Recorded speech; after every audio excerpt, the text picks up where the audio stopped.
Occasionally, we'd like to take a set of parametric equations and translate it back into rectangular form. One of the ways we can do that is through something called eliminating the parameter. The name itself is pretty self-explanatory. The goal is to take out the parameter t so that you can reduce your two equations that have x's, y's, and t's back into a single equation that only has x's and y's that we're a little bit more comfortable with. All right, and the way we do this is using algebra.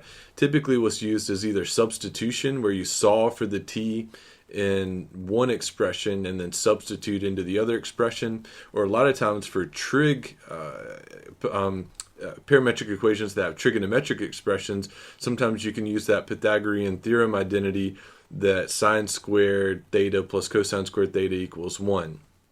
So let's look at these a little bit more in depth. For the substitution, you can solve for t, that's normally what we do, and then substitute that expression into the other equation. Sometimes you can just solve for a function of t and then substitute the whole entire thing in. That'll become more clear when we work through an example. I'll show you one later in this video. The one with the Pythagorean theorem, we'll wait until the next video to show you one of those. We'll actually just do a whole example where we do one with the eliminating the parameter using the Pythagorean theorem. All right, but for now, let's just try this light example here. Let's say we have a set of parametric equations, x equals t plus 3 and y equals t squared minus 1.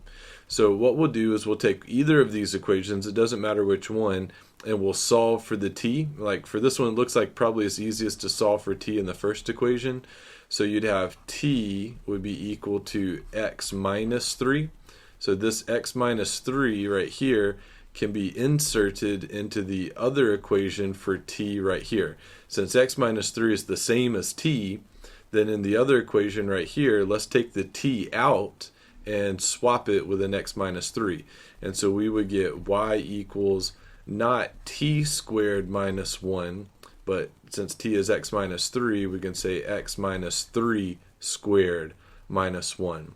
You can simplify that. If you FOILed this, you would get x squared minus 6x plus 9, but then minus 1 would make it plus 8. And so you would get this equation in rectangular form that has the same shape as the curve, as the graph of these parametric equations. Now, one thing I'll mention though, you do lose something when you eliminate the parameter. You lose the orientation of the curve, and that's important. Like for this particular quadratic here, it has a particular shape to it. Let's say it looks something like this. When it was written in parametric form, you would have an orientation to it, from left to right or vice versa, something like this. But after you eliminate the parameter, you just get an equation in rectangular form, and as we well know, they do not have an orientation. So if you need the orientation still in there, you'll have to add it yourself, but at the very least, it'll still give you the same outline of the graph of the curve of this parametric equation. All right, now sometimes you can actually take a little bit of a shortcut. Look here, I've got two parametric equations. It's the same set of parametric equations, and I'm going to do this two different ways. Matter of fact, I might even not finish one all the way out because I just want to show you how tedious this would be, or how ugly the algebra would be if you tried matching the process that we used for the last example. All right, for this first one, let's try to solve for t. So we'll take our x here, and you have e to the t equals x minus 1. To solve for the t, you would take the natural log of both sides. So t equals the natural log of x minus 1. And then you take this expression here with the logarithm. This is your t. You would take that and plug it back in here for this t in the second equation. So you'd have y equals e to the 3 times the natural log of, you see how very, very time consuming all this is.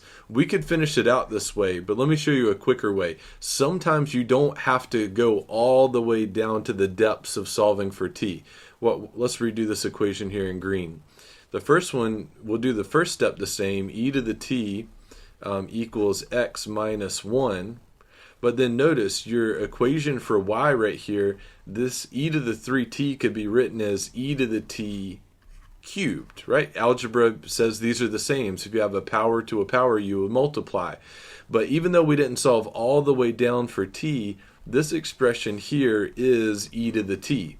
And so what we can do is we can write our final answer as y equals not e to the t cubed, but x minus 1 cubed. And so you can save a lot of time if you see similar type functions of t in both the x and the y.